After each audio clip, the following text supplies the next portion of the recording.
This is the tale of the ugly duckling, a little one's journey of self-discovery by Hans Christian Andersen. Perhaps you heard this story when you yourself were a child, or perhaps it will be your first time hearing it. Whatever the case, my invitation to you, beautiful listener, is that you allow yourself to settle in now and relax. May my words fall upon your ears like gentle rains soaking the dry ground, lulling you into a deep and restorative sleep. So go ahead now and close down your heavy eyes. Let your body sink more fully into the comfort of your bed. Taking in a deep breath through the nose and sighing it out through the mouth with an audible sigh. That's right.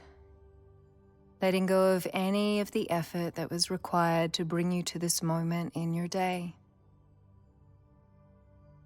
Feel the muscles on your face soften as your head relaxes further into the pillow. Your arms and legs unwinding. Your whole being simply melting into a state of easy, peaceful slumber.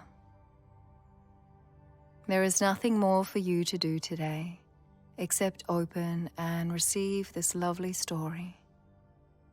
Just know that for the next little while, I will be holding you as you gently drift off to sleep, wrapped in a cocoon of loving light, steeping you in all that you need in order to rest.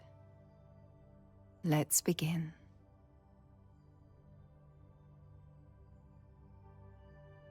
The Ugly Duckling. One day, as the sun was setting, there came a great flock of splendid birds out of the bushes. They were pure white, with long necks and a graceful nature. They were swans. In the lovely country, it was summertime. The cornfields were ripe, the oats were green, and the hay stood in its tall stacks. It was a beautiful countryside, with the warmth of the sun and the gentle caress of a delicate breeze. In the midst of this beauty, there stood an old farm with deep canals around it. Near the water was a high wall with bushes growing thick and strong. It was deep like a wood. And amongst those bushes, there upon her nest, sat a duck, due to hatch her babies. Day after day, she kept at her task of sitting and waiting, and at last, one of the eggs began to crack. How eagerly now the duck did watch her nest. Another, and then another, as the other eggs did the same. "Peep, peep," cried the little duck, as it put forth its soft, downy yellow head into the world. "Wow, what a big world," exclaimed the ducklings as they stood in their nest, for surely it was larger than the confines of the eggshell. "Do you think this is all of the world?" asked the proud mother. "Why, this is only a glimpse of what is to come. The world runs way up across the garden. I have never traveled so far, but this is quite true. Much more awaits you all." "Now, is everyone here?" Mother Duck asked, as she carefully looked about. "No? That large egg is still not hatched. How long is it to last, I wonder?" And so she sat down again. "Good day to you," said an old duck, who heard the news of the new arrivals and had waddled down to see for herself. "How is everything going?" she asked. "This one egg is taking quite a long time," replied the patient mother. "It will not burst. But just look at these little ducks. Are they not perfect and sweet?" "Let me see the egg that will not crack," said the old duck. "Ah, it is a turkey egg. I was once fooled that way. I had great trouble, for turkeys are afraid of the water. They will never venture on it. You had better leave that egg and go and teach your other children how to swim." "I'll stay a little longer," answered the mother. "I have sat so long that a few more days will not matter much to me." "As you please," said the old duck as she walked off. At last the egg burst. "Peep, peep," said the little one, and out it crept from the shell. But something about it was not like the others. "Can this be a turkey chick?" wondered the mother. For surely this was quite an ugly duckling. "Perhaps I can tell when I take it to the water." The next day was bright and clear. The mother duck went early to the pond with all of her little ones in tow. What a pretty sight it was. Splash into the water she went. "Quack, quack," she called, beckoning for her babies to join her. As they entered, the water closed around them, but they did not care. Their legs went as easily as could be. Nothing felt as natural to them as this. And there, in amongst them, was the ugly little duckling, swimming just as easily as the rest. "This cannot be a turkey chick," thought the mother. "It is surely my very own child. It is not so ugly, perhaps just different to the others. Come, my dears, I will take you to the barnyard and show you the great world. Now keep close to me, someone might tread on you, and be sure to look out for cats." As the ducks approached the barnyard, the other ducks called out, "We are enough here. There is no need for more, especially not that ugly one over there." The barnyard ducks closed in around the ugly duckling, one snapping at its little grey neck. "Get out of here," they cried at the different-looking bird. "You don't belong." "Stop," cried the mother. "She is doing no harm." "She is large and queer and not like the others," cried out the duck who had just bitten her. Just then, the lead duck said slowly, "Those are pretty children indeed, but that one for sure is a failure. She is not welcome here. She makes us feel uncomfortable. See to it that she is gone." "She may not be pretty like the others," cried the mother, "but she is very sweet, and she swims as good as any. She may grow to be like the others. Perhaps she just needs more time." "Well, your other children are graceful. Make yourself at home, but see to it that the ugly one keeps out of trouble." For the remainder of the day, the others pushed and jeered at the ugly duckling, but it did not end there. As time went on, things steadily grew worse. Her own brothers and sisters were cruel to her, and at every turn she was made to suffer. Even her own mother began to wish she would leave and go far away. As she grew big, she one day flew over the fence, and the little birds became afraid of her. There was no place she felt truly safe to be herself. "It is because I am not like everybody else," cried the poor little thing in despair. Perhaps I need to go somewhere else. One day she flew away to the wild ducks who lived out on the wild, wide moor. When the wild ducks saw her, they said, "What sort of duck are you?"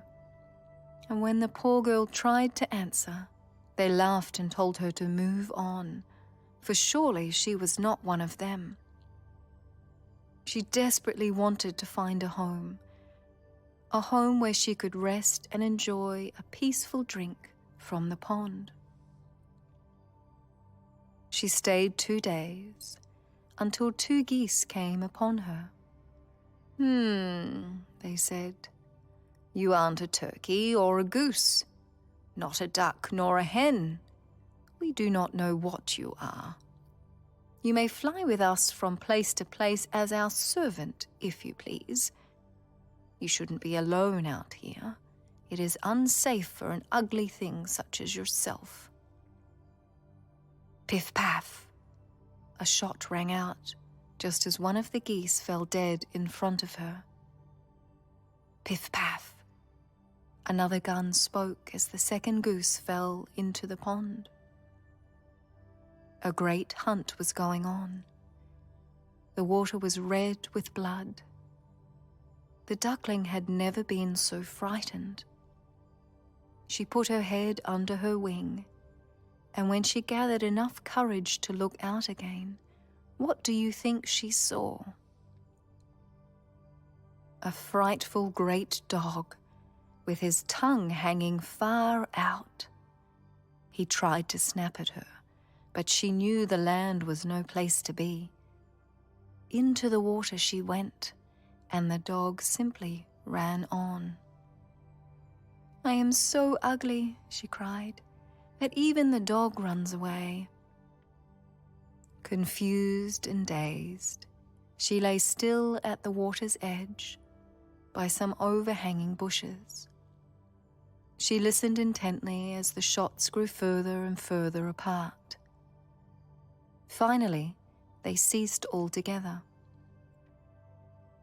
When she had assured herself that the hunt was really over, she climbed up the bank and walked sadly on. The sun sank lower in the west. Another day was almost done. When it had dipped below the horizon, and even the last of its beautiful afterglow had faded, the ugly duckling came across a small hut. She saw that one door was partly open. With the night there had come a storm, and as the wind was blowing wildly, the duckling crept into the hovel to find both shelter and rest.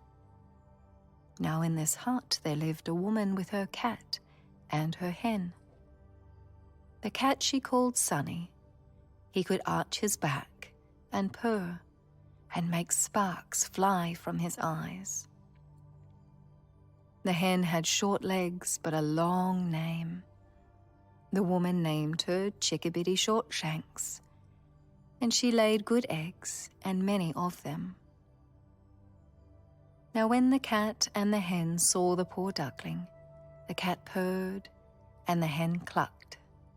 The old woman was so glad to come across the duck, for she had not one of her own. "What a prize!" she thought to herself. But the hen and the cat did not like to share their home, selfish creatures that they were, and they forced the duckling to sit lonely in the corner of the room.